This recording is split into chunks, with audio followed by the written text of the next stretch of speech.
Imagine um reino que, de um dia para o outro, passa de um reinado de justiça e devoção a Deus para uma era sombria, cheia de idolatria, violência e sacrifícios abomináveis. Manassés, um menino de apenas 12 anos, herdou o trono de Judá, mas em vez de seguir o legado de seu pai, o piedoso rei Ezequias, ele mergulhou nas profundezas da rebeldia contra o Deus de Israel. Sua história não é apenas sobre o declínio de um rei, mas sobre como o coração humano pode se afastar de Deus e, surpreendentemente, também sobre a capacidade de redenção, mesmo para o pior dos pecadores. Vamos mergulhar na vida de Manassés e descobrir o que essa história pode nos ensinar sobre as consequências do pecado e a incomparável misericórdia de Deus. Manassés era apenas um menino de 12 anos quando se viu no trono de Judá, uma posição que o colocava à frente de toda uma nação. Seu pai, o rei Ezequias, havia sido um dos mais piedosos reis de Judá, promovendo reformas religiosas e restaurando a adoração ao Deus de Israel. Ele era um líder forte, conhecido por sua devoção a Deus, mas também por sua luta contra a idolatria. Com a morte de Ezequias, o peso da responsabilidade caiu sobre os ombros de Manassés, que não estava preparado para tamanha carga. O reino de Judá, sob Ezequias, tinha experimentado um renascimento espiritual.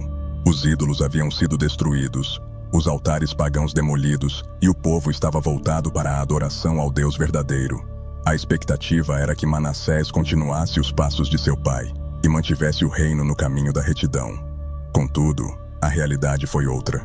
Ao invés de seguir os caminhos de seu pai, Manassés se deixou levar por influências sombrias e cedeu às pressões externas que estavam prestes a corromper o reino de Judá. Desde o início, o jovem rei foi cercado por conselheiros que não tinham a mesma fé ou convicção de Ezequias. Muitos desses homens eram influenciados por culturas vizinhas e por práticas pagãs, que prometiam poder e prosperidade através da adoração a outros deuses. Manassés, ainda inexperiente e vulnerável, começou a ser moldado por essas influências, sendo levado para longe do Deus de seus pais. A juventude de Manassés e sua falta de maturidade espiritual o tornaram presa fácil para os conselheiros perversos. Sem a sabedoria e a firmeza de Ezequias para guiá-lo, Manassés começou a tomar decisões que gradualmente o afastaram do caminho de Deus. O jovem rei se viu seduzido pelas promessas de poder e riqueza oferecidas pelos cultos pagãos, ignorando os avisos e os ensinamentos de sua infância. A princípio, suas ações podiam parecer inofensivas, mas rapidamente se tornaram um desvio profundo da fé em Yahweh. O que começou como pequenos passos para longe da verdade, logo se transformou numa marcha acelerada, rumo à apostasia. Manassés tinha nas mãos o poder de continuar o legado de justiça e fé de seu pai, mas escolheu trilhar um caminho que o levaria à ruína espiritual. A ascensão ao trono de Judá marcou o início de um dos períodos mais sombrios da história do reino. Em vez de preservar a herança espiritual deixada por Ezequias, Manassés começou a desmantelá-la, pouco a pouco, permitindo que a escuridão tomasse conta do reino. O que começou como a história de um jovem rei inexperiente, logo se transformaria em uma tragédia de desobediência e rebeldia. A corte de Manassés estava cheia de homens que não compartilhavam a devoção a Yahweh que Ezequias tinha nutrido. Alguns conselheiros, com intenções egoístas, viam no jovem rei uma oportunidade de promover suas próprias agendas e enriquecer-se. Eles ofereceram a Manassés uma visão deturpada de poder e sucesso, que envolvia alianças com nações pagãs e a adoção de suas práticas idólatras. Esses conselheiros formaram um ambiente de corrupção que lentamente afastou o coração de Manassés do Deus de Israel. Esses homens prometeram ao rei glória e estabilidade política através da adoção de cultos estrangeiros. Eles apresentaram esses deuses como fontes de poder que poderiam proteger Judá de invasores e garantir prosperidade. Com o passar do tempo, Manassés começou a acreditar que adorar apenas a Yahweh era insuficiente para assegurar seu reino. A semente da dúvida foi plantada no coração do jovem rei, que começou a se perguntar se seu pai, Ezequias, havia sido muito rígido ao destruir os altares de outros deuses. A pressão dos conselheiros foi determinante para que Manassés começasse a restaurar os cultos pagãos em Judá. Eles o convenceram de que era necessário abrir o reino para influências externas e que a pluralidade religiosa traria benefícios. Manassés, inexperiente e seduzido pela promessa de poder, permitiu que esses homens tomassem as rédeas de suas decisões espirituais e políticas.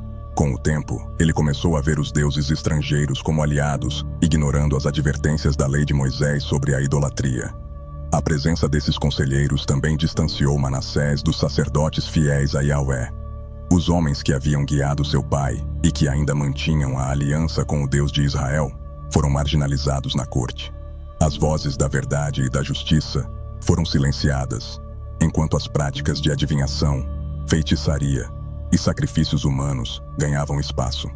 O que era para ser um reinado voltado para a retidão e o cumprimento da aliança com Deus se transformou em um período de trevas espirituais, onde o rei era manipulado por aqueles que desejavam o mal de Judá. A influência desses conselheiros pagãos foi, em última análise, o catalisador para a queda espiritual de Manassés. Ao invés de ser um líder que defendia a justiça e o temor a Deus, ele se tornou um fantoche nas mãos de homens que serviam aos seus próprios interesses.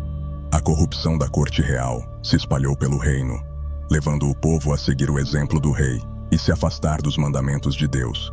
O que Manassés não sabia era que essa trajetória de idolatria e rebeldia teria consequências devastadoras para seu reino e sua própria vida.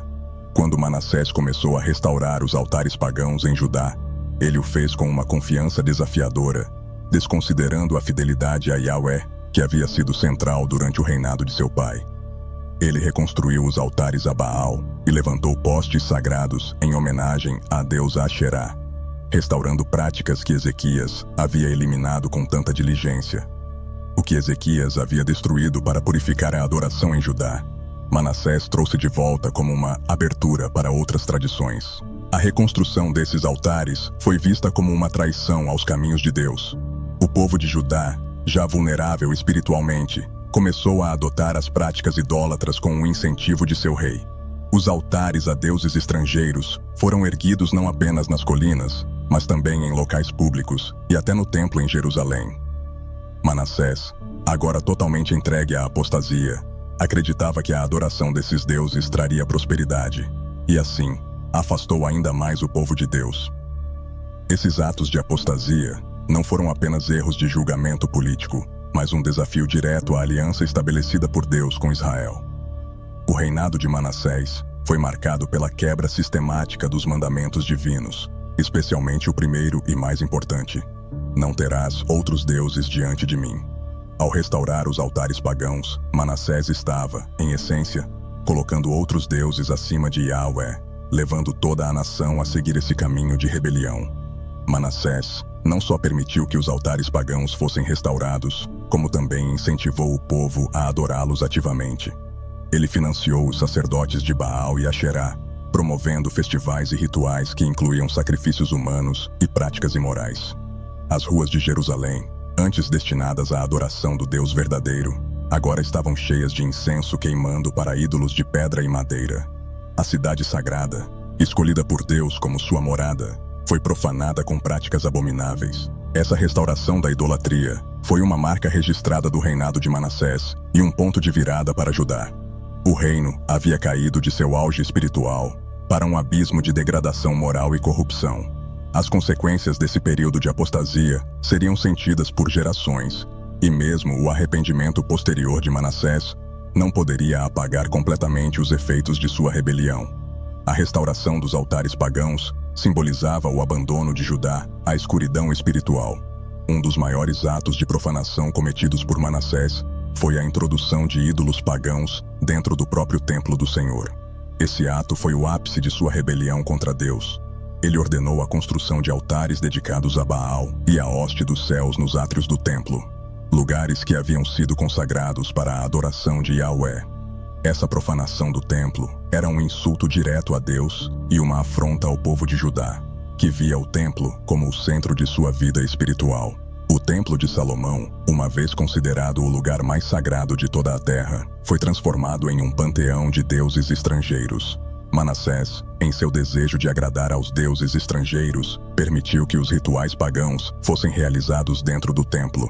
Isso incluía sacrifícios humanos e práticas de adivinhação, que estavam estritamente proibidas pela lei de Moisés. O templo, que deveria ser o lugar onde o povo buscava a face de Deus, agora era um lugar de trevas e corrupção. povo de Judá ficou dividido entre aqueles que ainda buscavam a Deus em segredo e aqueles que, temendo a ira de Manassés, se submeteram à idolatria.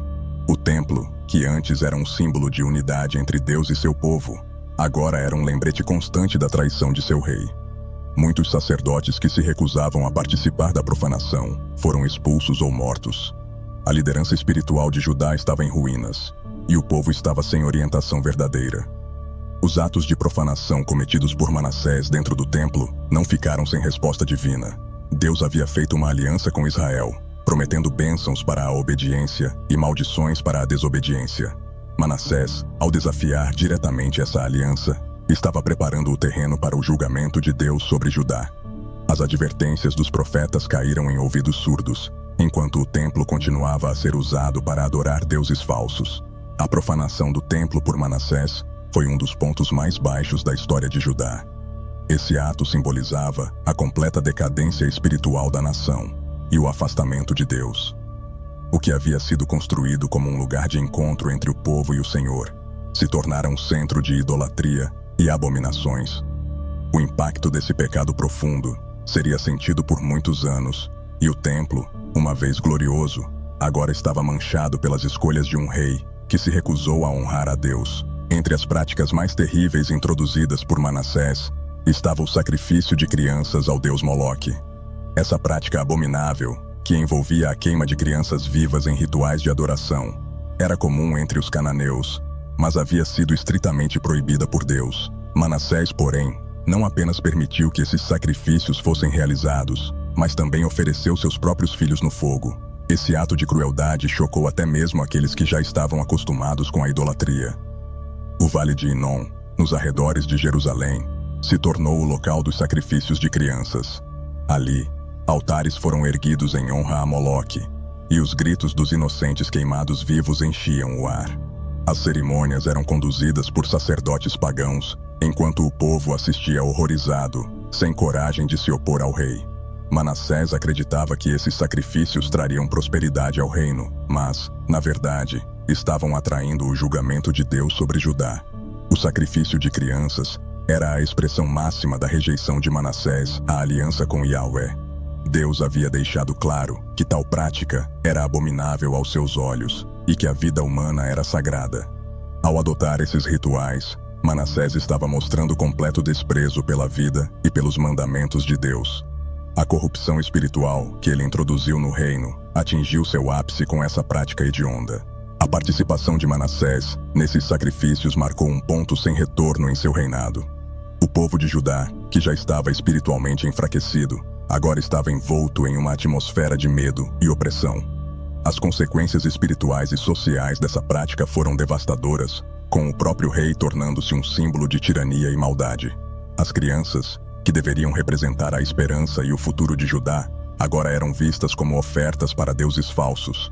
Esse período negro da história de Judá serviu como um lembrete terrível das consequências da rebelião contra Deus.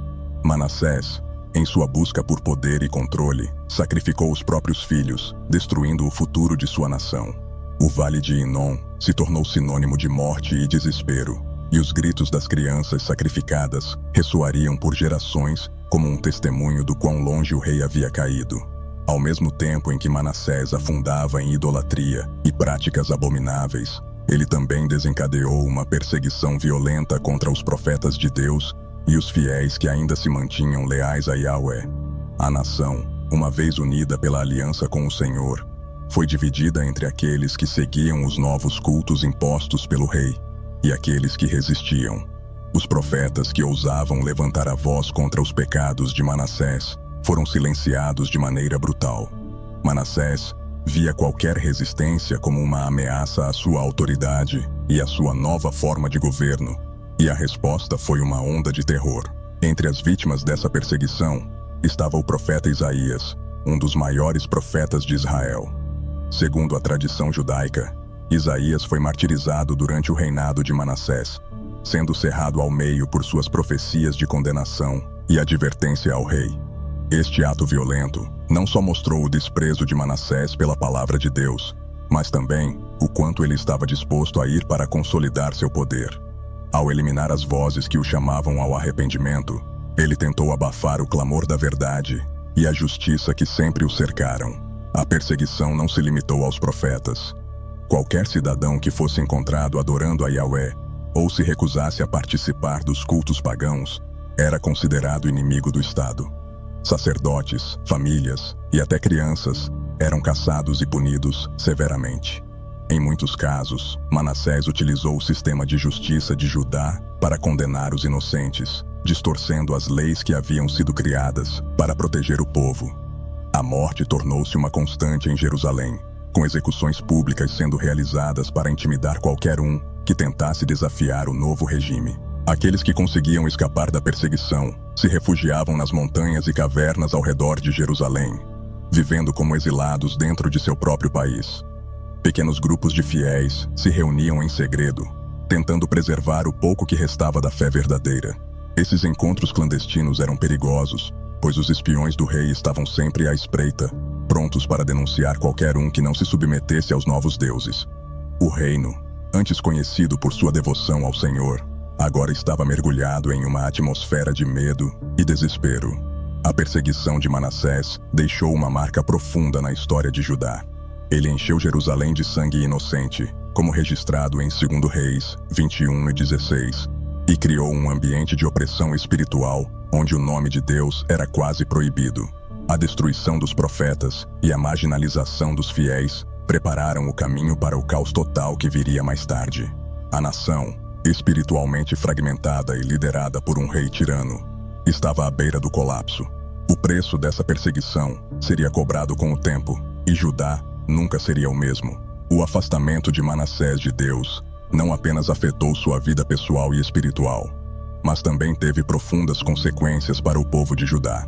A apostasia de um líder influencia diretamente aqueles que o seguem, e no caso de Manassés, sua liderança corrompida arrastou o reino inteiro para a decadência moral e espiritual. O povo, que antes era guiado pelos princípios da lei de Moisés, agora se via envolto em práticas pagãs, adoração de ídolos e a violação dos mandamentos divinos. A introdução de cultos idólatras resultou em uma sociedade cada vez mais violenta e injusta.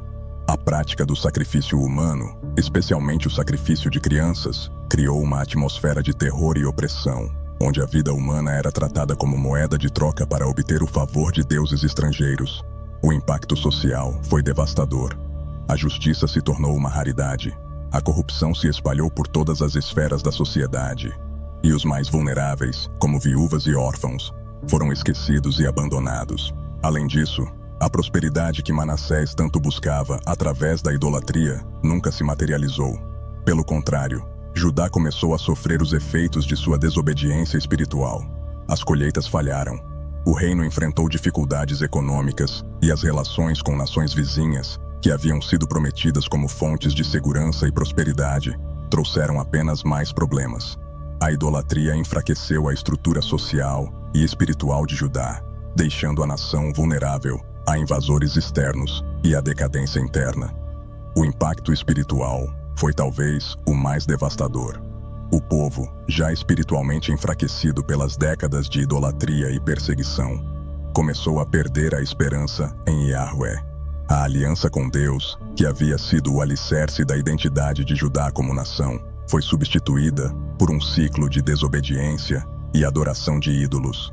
Aqueles que ainda tentavam permanecer fiéis a Deus faziam isso em segredo, temendo por suas vidas, enquanto a maioria da população se entregava às práticas pagãs promovidas por seu rei. Essa apostasia, incentivada pelo próprio líder de Judá, deixou feridas profundas na alma da nação.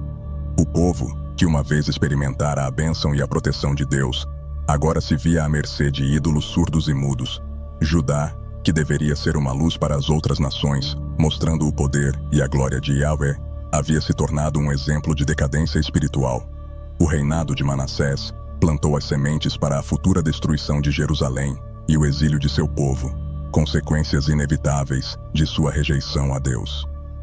Deus, em sua misericórdia, sempre enviou profetas para alertar o povo de Judá sobre os perigos da idolatria e da desobediência. Contudo, as advertências de homens como Isaías foram ignoradas por Manassés. Eventualmente, chegou o momento em que Deus permitiu que o julgamento caísse sobre o rei rebelde. Os assírios, a potência militar mais temida da época, invadiram Judá e capturaram Manassés, levando-o como prisioneiro para a Babilônia. Essa captura foi um ato de humilhação profunda para o rei, que havia governado com tanta arrogância. O relato bíblico em 2 Crônicas 33:11 descreve como Manassés foi preso com ganchos e acorrentado. A imagem é poderosa. Um rei que havia se exaltado acima de Deus, agora era tratado como um criminoso comum. Os assírios não tinham misericórdia para com seus prisioneiros, e a humilhação que Manassés sofreu foi apenas o início de sua queda. Ele, que um dia se sentara no trono de Judá com poder absoluto, agora caminhava acorrentado, com ganchos perfurando seu corpo, uma metáfora viva de sua rebelião contra Deus. Na Babilônia, Manassés foi jogado em uma prisão escura e fétida, onde teve tempo de refletir sobre suas escolhas. Esse momento de reclusão foi um ponto de virada em sua vida. O rei, que antes confiava em seus próprios planos e nos deuses pagãos, agora estava diante da dura realidade de que tudo o que havia construído estava desmoronando. A opressão dos assírios foi um lembrete cruel de que o poder e a proteção que ele esperava obter de ídolos eram ilusórios. Esse período de julgamento foi uma lição divina para Manassés. Deus havia permitido que ele fosse capturado não apenas como punição por seus pecados, mas também como uma oportunidade de arrependimento. O Senhor poderia tê-lo destruído completamente, mas, em vez disso, ofereceu-lhe uma chance de mudar seu coração. A humilhação de Manassés na Babilônia foi o caminho que Deus escolheu para quebrantar o coração endurecido do rei e levá-lo ao arrependimento. A captura de Manassés pelos assírios foi, portanto, um divisor de águas na história de Judá. Para o povo, foi um sinal de que Deus não toleraria mais a idolatria e a rebeldia de seu rei. Para Manassés, foi o início de uma transformação que o levaria de volta ao Senhor. A queda de Manassés, no entanto, não seria o fim de sua história, pois Deus, em sua infinita misericórdia, ainda tinha um plano para o rei que havia se afastado tanto. Na escuridão de sua prisão na Babilônia, Manassés, o rei que havia derramado sangue inocente e profanado o templo de Deus, finalmente chegou ao ponto mais baixo de sua vida. Nesse estado de total desespero, ele começou a refletir sobre os erros que havia cometido. Afastado de seu trono, de seus conselheiros pagãos e dos deuses que o haviam levado à ruína, Manassés se viu sozinho diante de Deus. Foi nesse momento de humilhação e dor que ele se lembrou do Deus de seus pais, o Deus de Abraão, Isaque e Jacó. Manassés começou a orar como nunca antes. Ele reconheceu a profundidade de seus pecados e a gravidade das consequências de suas ações. A Bíblia nos conta que, em sua angústia, ele buscou o favor do Senhor e se humilhou profundamente diante de Deus. 2 Crônicas 33:12. Suas orações foram sinceras, nascidas do desespero de alguém que havia chegado ao fundo do poço. Aquele que um dia havia perseguido os profetas de Deus, agora implorava por misericórdia. O arrependimento de Manassés foi tão profundo que até hoje sua oração é preservada na tradição apócrifa. Embora não faça parte do cânon bíblico, a oração de Manassés reflete o coração quebrantado de um homem que havia se desviado tanto, mas que agora buscava redenção. Ele confessou seus pecados, reconheceu a soberania de Deus e implorou por perdão. Foi uma transformação radical que marcou o início de sua restauração espiritual. E Deus, em sua infinita graça, ouviu a oração de Manassés. O mesmo Deus que havia permitido que ele fosse capturado pelos assírios, também ofereceu a ele uma segunda chance. A Bíblia relata que o Senhor atendeu a sua súplica e o trouxe de volta a Jerusalém, restaurando-o como rei. 2 Crônicas 33:13.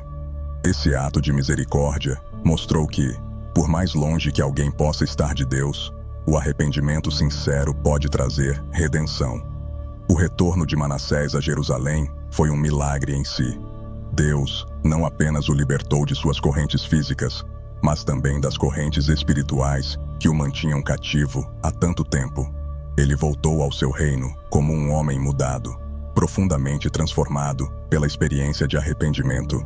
Agora, seu coração estava voltado para Deus, e sua prioridade não era mais o poder ou a riqueza, mas sim reparar os danos que havia causado ao reino e à sua própria alma.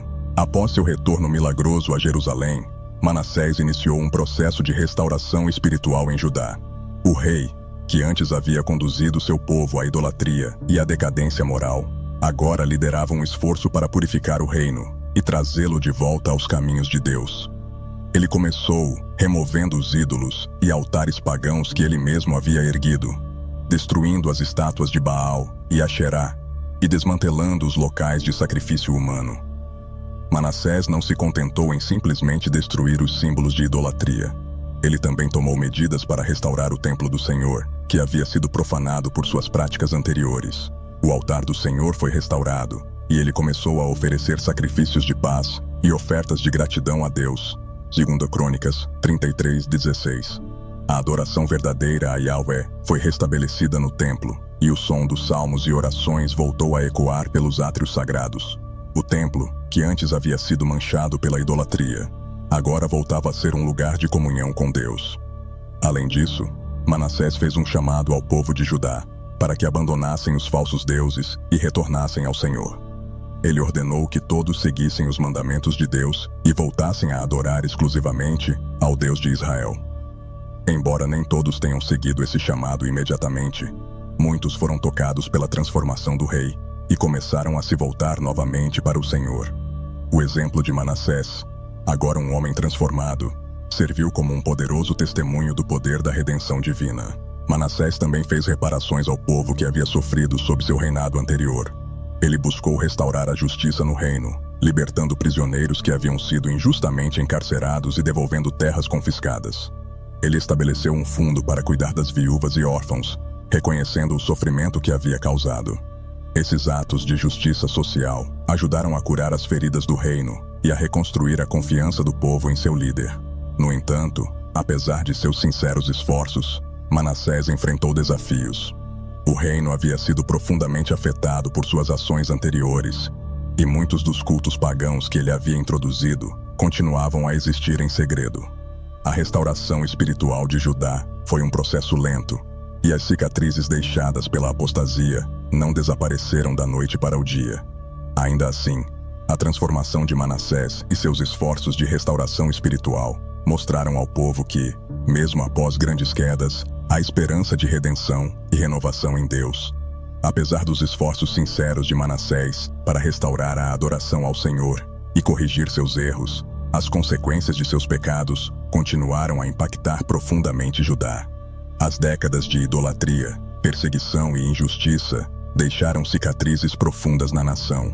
Muitos dos cultos pagãos que ele havia introduzido não foram completamente eliminados e continuaram a existir em pequenos grupos clandestinos, influenciando negativamente a espiritualidade do povo. Uma das maiores consequências foi o enfraquecimento da identidade espiritual de Judá. O reinado de Manassés, em seus anos iniciais, havia desviado o povo dos caminhos de Deus, e isso criou uma geração que cresceu sem a verdadeira compreensão da lei de Moisés. Embora ele tenha tentado restaurar a fé e os mandamentos, as raízes da idolatria estavam profundamente plantadas no coração de muitos. A restauração espiritual foi um processo lento, e nem todos estavam dispostos a abandonar os deuses estrangeiros. Além das questões espirituais, a influência política e econômica de Judá também foi afetada. A aliança de Manassés com os assírios, firmada nos tempos de sua idolatria, colocou Judá em uma posição vulnerável. Os tributos pagos ao Império Assírio drenaram os recursos do reino, e a dependência externa se tornou uma realidade inescapável. A nação, que um dia havia sido independente e forte sob o governo de Ezequias, agora estava enfraquecida politicamente, presa em uma rede de alianças perigosas. O legado dos pecados de Manassés foi sentido de maneira ainda mais trágica em sua própria família. Seu filho Amon, criado durante os anos de apostasia, seguiu o exemplo de seu pai nos primeiros anos de reinado, mas não experimentou a transformação espiritual que Manassés teve. Amon manteve os cultos idólatras e continuou a praticar o mal aos olhos do Senhor, levando Judá novamente à escuridão espiritual, logo após a morte de Manassés. Seu breve reinado foi marcado por violência, e ele foi assassinado por seus próprios servos, o que desencadeou uma instabilidade política no reino. Em última análise, o reinado de Manassés foi um lembrete sombrio de que os pecados têm consequências duradouras, mesmo quando há arrependimento. Embora Deus tenha perdoado Manassés e o restaurado ao trono, o preço de suas transgressões foi pago por toda a nação. As sementes de idolatria que ele plantou floresceriam nos anos seguintes, levando eventualmente à queda de Judá e ao exílio babilônico. A história de Manassés serve como um poderoso aviso sobre o perigo de se afastar dos caminhos de Deus e sobre as consequências inevitáveis da rebelião espiritual. O legado de Manassés é um dos mais complexos e paradoxais da história bíblica. Ele passou de um dos reis mais perversos que Judá já conheceu para um exemplo de arrependimento e redenção. Sua vida oferece lições profundas, tanto sobre as consequências do pecado, quanto sobre a extensão da misericórdia de Deus. Ele é lembrado como o rei que levou Judá à beira da destruição espiritual, mas também como o homem que, ao se humilhar, foi restaurado por Deus. Manassés é, por um lado, um exemplo claro das consequências da rebelião contra Deus.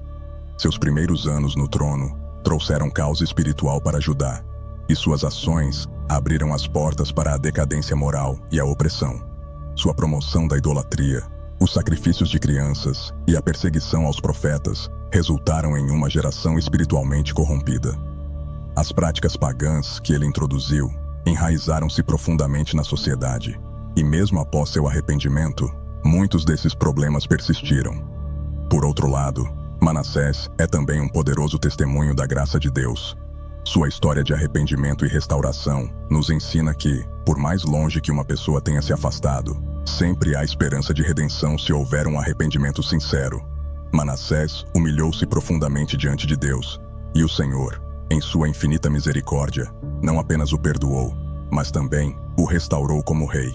Isso mostra que o poder do arrependimento é capaz de transformar até mesmo o mais endurecido dos corações. Para o povo de Deus, a história de Manassés serve tanto como um aviso, quanto como uma fonte de esperança. Por um lado, ela destaca o perigo da desobediência e das alianças com práticas pagãs. Por outro lado, ela nos lembra que Deus é fiel em perdoar aqueles que se arrependem verdadeiramente. Mesmo quando parece que não há mais esperança, a misericórdia divina está disponível para aqueles que se voltam para Ele com sinceridade. O impacto do reinado de Manassés ressoou muito além de sua própria vida. Os profetas posteriores, como Jeremias e Ezequiel, referiram-se ao reinado de Manassés como um período crucial que levou Judá ao caminho da destruição e do exílio. No entanto, o próprio arrependimento de Manassés permaneceu como um testemunho para gerações futuras, mostrando que o amor de Deus é maior do que qualquer pecado. O legado de Manassés é um lembrete eterno de que Deus, em sua justiça e misericórdia, sempre está pronto para acolher o arrependido, mas que o pecado, quando sem arrependimento, leva inevitavelmente à ruína. A história de Manassés nos mostra que, por mais longe que possamos nos afastar, nunca estamos fora do alcance da graça de Deus. Embora ele tenha conduzido Judá a um dos períodos mais sombrios de sua história, a misericórdia de Deus o alcançou quando ele se humilhou e se arrependeu. No entanto, as cicatrizes de suas escolhas permaneceram e afetaram gerações futuras. Essa narrativa nos desafia a refletir sobre o poder das nossas decisões, mas também nos dá esperança. Uma esperança que vem da certeza de que Deus está sempre pronto a perdoar e restaurar aqueles que se voltam para Ele. Que essa história seja um lembrete poderoso de que, em Deus, sempre há caminho de volta, mesmo nos momentos mais sombrios.